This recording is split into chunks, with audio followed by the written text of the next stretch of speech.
Right. Hi, Callum. Hi, Wayne.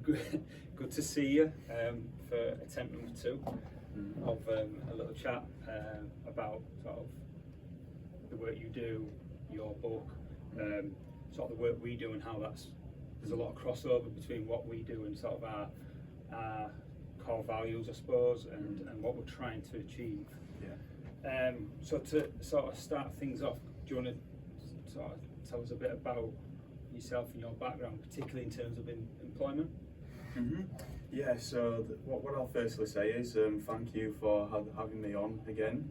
And what I'll firstly say is that I was diagnosed with autism at 8 years old, and after getting a grade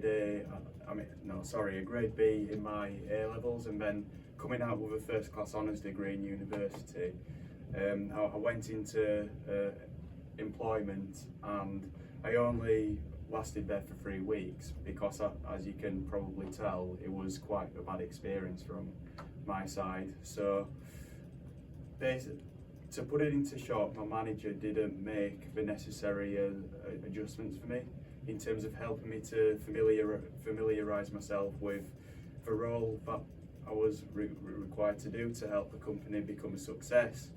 And then also as well, the room, in terms of familiarising myself with the environment as well. But then also on the flip side, I had a good employment experience, and this was when I was still in university. I did something called a placement year. I'm not sure if you're aware of a placement year.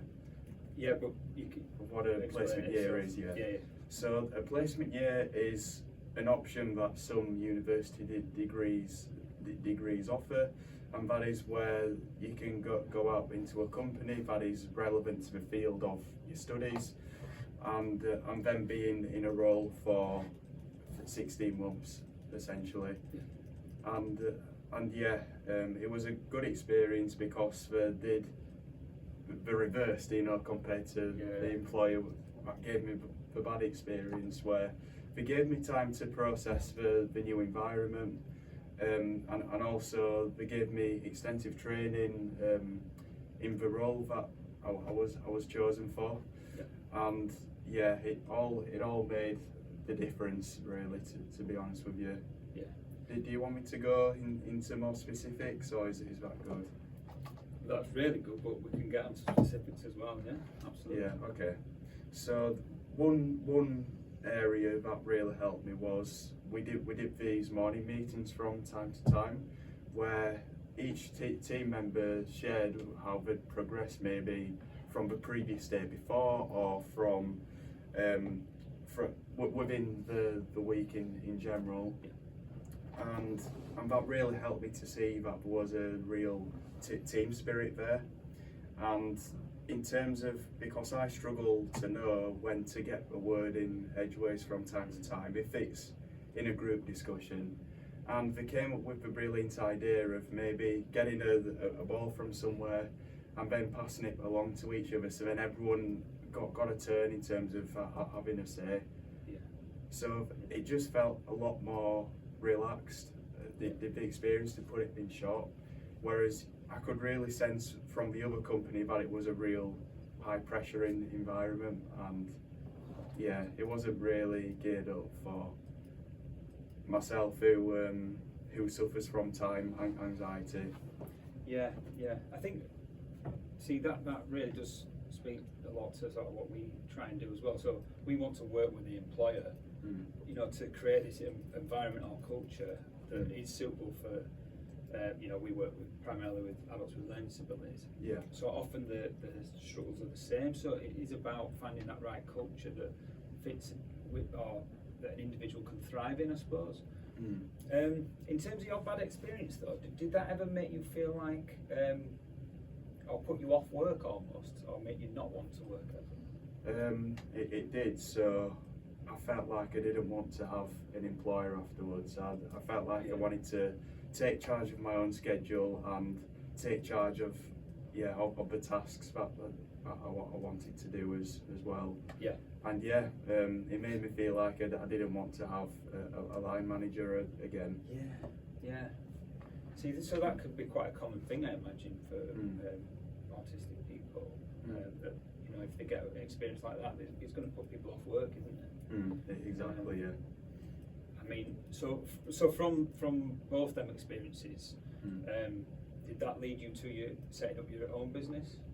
Yeah, it did. So, yeah, naturally I went on to shifting my focus towards setting up my own business, because I felt as though I could use my recent university qualifications in the likes of graphic design and web design to start my own web design and development agency. Yep. And also as well, my mum and my business partner's skills complemented mine really well, because she had qualifications in copywriting, so she could do all the copy whilst I designed and developed the websites, and it went really well initially, but then COVID hit, and all of the leads that we had, all the contracts that had been signed, gone completely. Yeah. So that's where we needed to rethink and go back to the drawing board, and that's where we came up with the idea of website accessibility, because we wanted to help companies to make the websites usable for people with different kinds of disabilities and impairments, essentially. And then also, I think another motivation behind it is that we wanted to show that autistic people are capable of spreading a positive message and creating a positive difference, essentially. And I'm referring to it in the context of independence there. Yeah. Yeah. Yeah. No, absolutely. So yeah. Anyway, we did the we're still doing the website accessibility, but then a couple of years ago, I found myself in a dark place. Okay. Because ever since I was a teenager, that was the first time that I realised that I was really different, and it caused me to have an acceptance struggle with my autism, and I came to a breaking point a couple of years ago where I just completely had enough, essentially, and that's when I decided to write my own book. Yes. But the thing is, it was meant to be a resource just for myself at first, to reflect on what has gone well in my life so far and what has gone bad. Yeah. Okay. But I showed my mum and dad. I showed my mum and dad the book, and they said that I should publish it. So I did, and yeah, here we are. It's I've got lots of positive feedback. It seems to have helped a lot of people, whether it's parents, teachers, or any company employees and employers. So yeah, it's very useful from all sort of angles, isn't it? Because obviously, like I've read it, of course, and it is brilliant, a really interesting read. But it does, you put helpful tips at the end to sort of summarise. But they can be used, like you say, by parents and carers for an understanding, probably for individuals with autism, and I'd say people with learning disabilities. There's a lot that's relatable from other people as well. Well, one comment I'll make going back to parents is that I've had a few parents approach me and said how much the book has helped them to understand the child better, or to give them the motivation to pursue a diagnosis for the child. Yeah, so that's an interesting thing, isn't it? The diagnosis side, because I speak to people who get diagnosed very late, and you feel like they've missed out on years of support and help and guidance that maybe should have been getting. Exactly. And I suppose that if that starts at school time, that people aren't getting the support they need, or not just support, but support, guidance, help, whatever it is. If they're not getting that early on, then that can really affect them later on in life as well, can't it? It's all about giving yourself, if you are autistic, of course, giving yourself the time to understand why you are different. And I had that luxury because I was diagnosed when I was 8 years old. Yeah. So you feel that it was diagnosed early enough that you got support through school, maybe? Yeah, exactly. That was another benefit. I got the support as well, and it gave me more time to reflect on why I was different. do you feel just knowing then, just because you had a diagnosis, do you feel that just helps you in the sense that you get to process it? It's right. I know what this is. I know that I'm autistic. 100%, yeah, because there's so much time vary in terms of how I process different things that may happen or different thoughts that I may have. And sometimes certain things may take me absolutely years to process, whereas other things can take a matter of a day maybe or something like that. So it's just how it is, Wayne, to be honest with you. Absolutely. But I suppose having that diagnosis means you can understand that and work out what you need to put in place for yourself. Exactly. Because I'm a person who is very intuitive firstly. And I always have to make sure that I know how the pieces fit together in terms of everything that's happened. I have to know the reason why it has happened and how it's kind of benefited me. Yeah. Okay. Yeah. Amazing. Yeah, that really helps and makes a difference. Yeah. So do you think you seem to have done really well academically? So getting. Did you say B's at A level and then B's a first? at A levels and then a first in university, yeah. So do you feel that having that diagnosis maybe helped to achieve that? Or do you think without the diagnosis you did still? Yeah, I think it would have been a bit more of a struggle without the support that I got in education. Yeah. So I suppose the kind of message behind that is if you can get a diagnosis, the earlier the better, get the support and help you need and understanding that you need. I mean, it's not impossible for people that get diagnosed later on to build a good life for themselves. But all I'm saying is, from my experience, I think it makes life a lot easier if you have your autism diagnosis earlier on. So. And then, so that's academically. So then moving into employment. You've highlighted a good experience, one that went well and then one that didn't go so well. In both them instances, did you disclose your diagnosis? I did. Do you think that's important when someone's moving into employment? Absolutely, very, very important, because at the end of the day, how will the employer know how to prepare themselves for the challenge ahead and what adjustments to make if you don't disclose your autism, or at least what you find challenging if you don't feel comfortable disclosing your autism directly straight away. Yeah, because I imagine that must be quite a difficult thing for some people to sort of disclose that immediately, as you say. I think it gets easier as you get to know your employer more, and maybe if you develop a strong working relationship. Yeah, so that goes back again, doesn't it, to that workplace culture and finding the right environment for anybody. Yeah. So that they do feel comfortable enough to say, this is what I need. Yeah. In terms of the good experience for you then with employment, what did they sort of put in place for you, or sort of what did you ask for or say that you needed?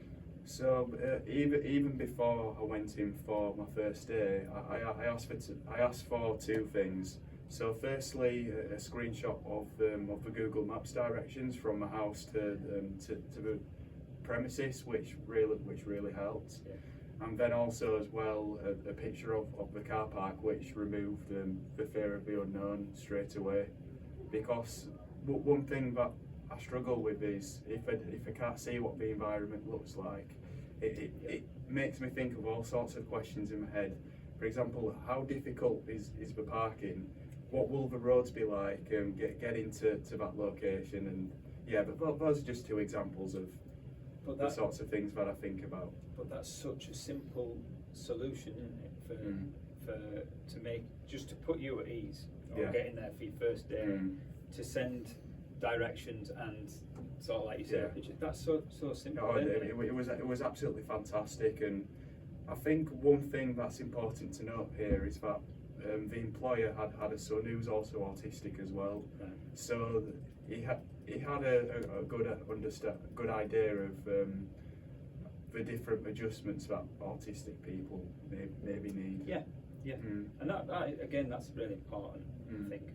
But you know, with our work, you know, we want employers just to offer that bit of flexibility, because it really is something so simple Yeah. that can make a massive difference and Oh, just yeah. make someone comfortable at work. A lot more relaxed, yeah. As soon as you're comfortable at work, you're going to do 10 times better, aren't you? And 100%, yeah. Yeah. It improves productivity, doesn't it? yeah, absolutely. So, so that was sort of first day kind of things. In terms of like your working environment, then, what would, I mean, maybe not just in this case, but what do you think is an important thing for an employer to consider? So I think from my experience, what helps with a good employment experience, that it was a smaller team. I know that it can't be that way in all situations, but it made it a lot easier for me getting to know everyone so quickly, and because I got to know everyone really quickly, they just accepted me for who I was, with my different quirks and what I was good at, and yeah, I'd say that's the main thing that makes a difference. And then this is something that I didn't have an issue with personally, but also being flexible in terms of the environment that we're in. So some autistic people might not be comfortable coming into an office, and I know since COVID, employers have been more flexible in terms of where their employees work, and there's been a lot of remote working and home working. So yeah, maybe there should be more emphasis on asking where the autistic people would be comfortable working, where they would be more productive, essentially. Yeah, no, that makes a lot of sense as well. And I think that kind of small team that you mentioned for your personal experience, I can understand that. You know, it can be very overwhelming with a big group, can't it? And like you were saying very early on about looking for cues for when to speak, that becomes more and more difficult the bigger the group, doesn't it? Yeah. So think again, simple idea like that ball idea is brilliant, isn't it? Just to, and also as well, because with a smaller team, maybe the pressure isn't as great, but they're also more patient as well. Yeah. And more supportive and more interested in what the individuals, this is in my case, the individuals' strengths and challenges are as well. Whereas I feel like maybe that's missing slightly from a larger working environment. yeah, maybe so actually. Yeah, I think certainly in terms of like the work we do, it's really harder. It's a lot harder, to sort of build the relationships with large employers. So, you know, your national employers, it's so much easier with sort of a small to medium sized business where you can speak directly to owners, managers, and you can put things in place so much easier. So I completely agree. I mean, I'm not saying that all large companies are like that. I'm sure there's lots of large companies that are brilliant at making the adjustments, but again, I'm just talking about my personal experience. No, absolutely. Yeah. Absolutely. And I think just going back to linking that in with the book, it is your experience, but there's so much to sort of still, it gets people thinking, doesn't it? It just puts ideas, and you know, even if it's not the exact same example that someone's going through, someone can still take a lot from it and say, well, actually, maybe I need that or this bit, and that's why it's so useful and universal, I think. Cool.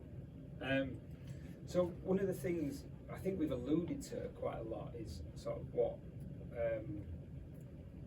you know, what would help someone moving into employment. What is the ultimate ask for to an employer? What are you trying to say to an employer? So firstly, I'm saying be patient with someone who is neurodivergent coming into your workforce. Begin to accept that neurodivergent employees and autistic employees have a different way of working. Be more flexible to different approaches. I'm trying to say there. Yeah. Essentially.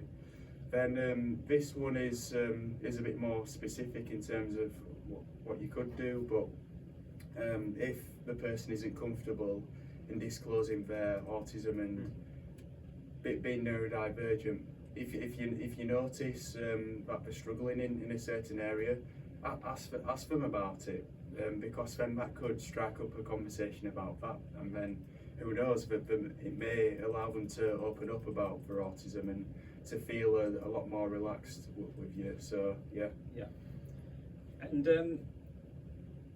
you mentioned when you were setting up, you working with your mum, and how well your skills and personalities complemented one another. Do you feel that that's something that employers should embrace as well? The fact that someone who's neurodiverse completely, So one of the things that I encourage companies to do when we do the talks and one-to-one services is, if an autistic or neurodivergent employee becomes overwhelmed within a certain area of the role, and there's someone who has skills that complement that well, then maybe it would be a good idea to kind of rotate the tasks, and to move the autistic employee onto a task that may be less overwhelming for them and can give them a break at least. Yeah, and I suppose there's just elements with that of people playing to their strengths. If this person's really good at this part of the job, this person's really good at that part, then why not sort of, they can focus on that and whatnot. It seems to just make sense business-wise, doesn't it? To get the most out of the team, I suppose. And also as well, if they feel completely overwhelmed where they can't work that well anymore, maybe give them a quiet space for 5 to 10 minutes. To just clear their heads and then come back. If there's no one else in the company who complements the skills of that particular employee, just have some time. Just give them a quiet space. And do you think that there's elements of working from a quiet space at times? Maybe if it is an overwhelming or a bigger task, let's say.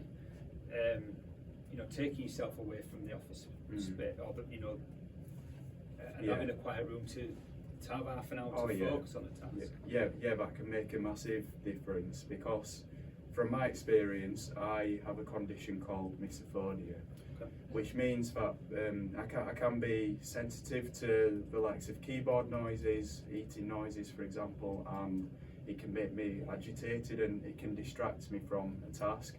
And obviously in a quiet space you don't have those distractions, so if there's any other autistic people who have the same struggle as what I do, it can remove all sorts of distractions that can really improve productivity massively. And there's going to be situations in terms of particularly office where unfortunately people are needing to use computers, so keyboards, and people then end up eating at the desk and things. So things that you've just mentioned are going to happen, aren't they? But one thing I noticed at my university was in the library there was loads of machines about where people could work, but then there was also a quiet room where there was also computers in there as well. So these quiet spaces, there can also be spare computers in there that can be used as well for working. What do you think of things like, because I know some employers are not always keen on this, but things like having headphones on to block out everything else. That's a good idea as well. I use noise cancelling headphones. Unfortunately, I think that sometimes it's an issue with employers. I'm not 100% sure why, unless it takes from the job. But so no, it's a really good idea to get yourself a pair of noise cancelling headphones if you feel like you could have misophonia as well and find particularly keyboard noises irritating. Bro, now you've developed something on one of your slides, and we're going to show that on one of your slides. Is that right? Shall we get that up? Yeah, sure. Okay. Are you able to get that up, Mum?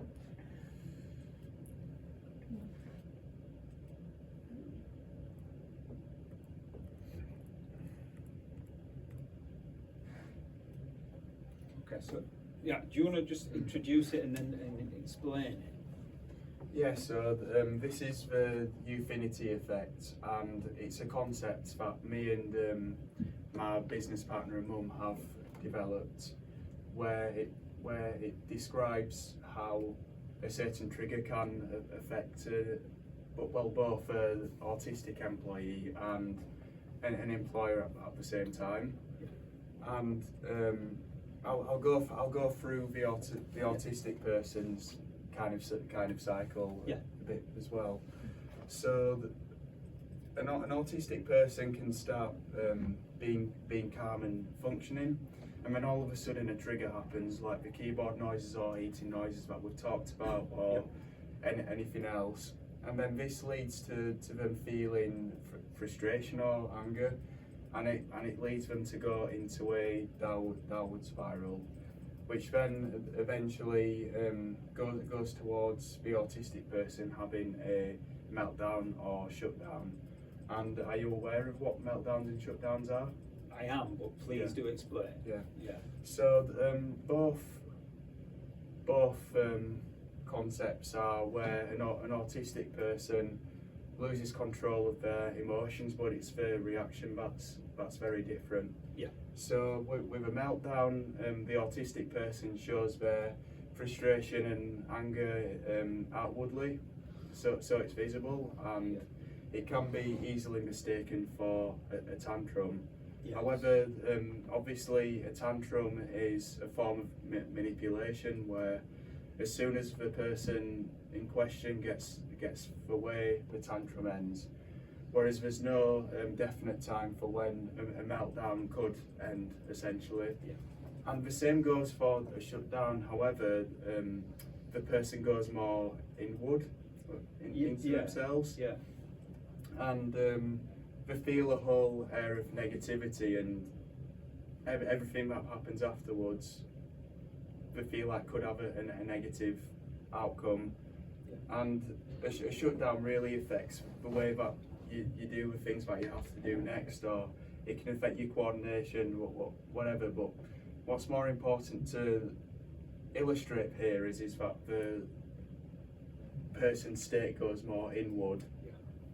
So yeah, those are meltdowns and shutdowns, and then we get to the recovery stage. So once they have actually recovered from the meltdown or shutdown, they start to have positive thoughts and actions, which they can discuss with their employer, but we'll get onto that in a bit. And then they return to a calm and functioning state as well. So then we move on to the non-autistic person or the employer.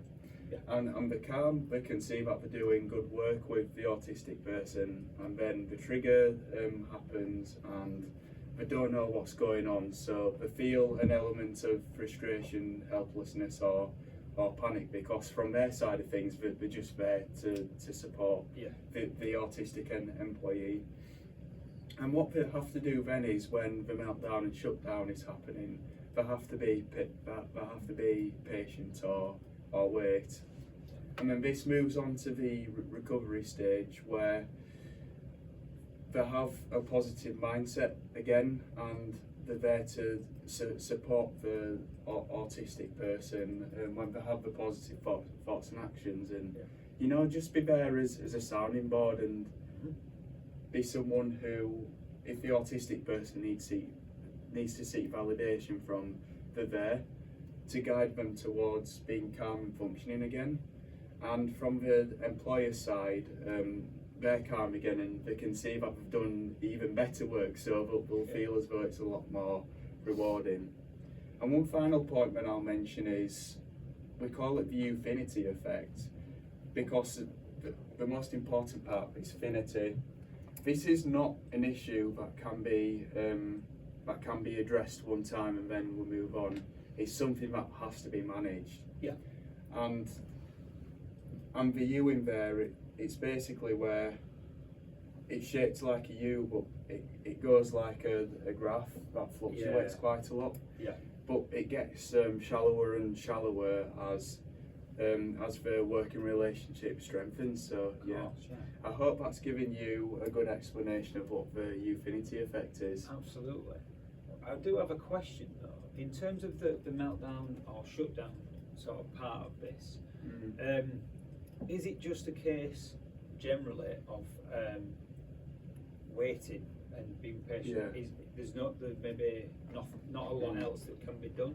No, but the last thing you should do is either tell an autistic employee to get a grip, or Of course, yeah. try to support them, try to put an arm around them during the meltdown or shutdown stage.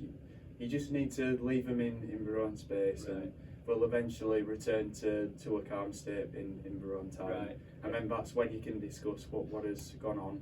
Yeah, yeah. So at that stage, it's just about maybe being there, but not getting involved as such. Yeah. Yeah. Real.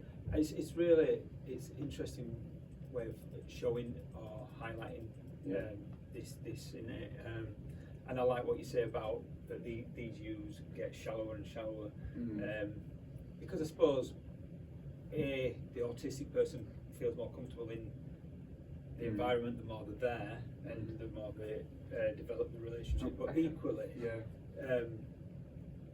their team or their manager understands more and knows how to react. Well, I can actually give you an example from my own experience. So, for you, that me and my mum have experienced since we started our business together has become significantly shallower, hasn't it, Dino, within the last 5 years? Yeah. So yeah, it definitely works. Yeah. No, it's brilliant. Like you said, this is in the book as well, isn't it? And it's really it's good. It's just a good way of highlighting and showing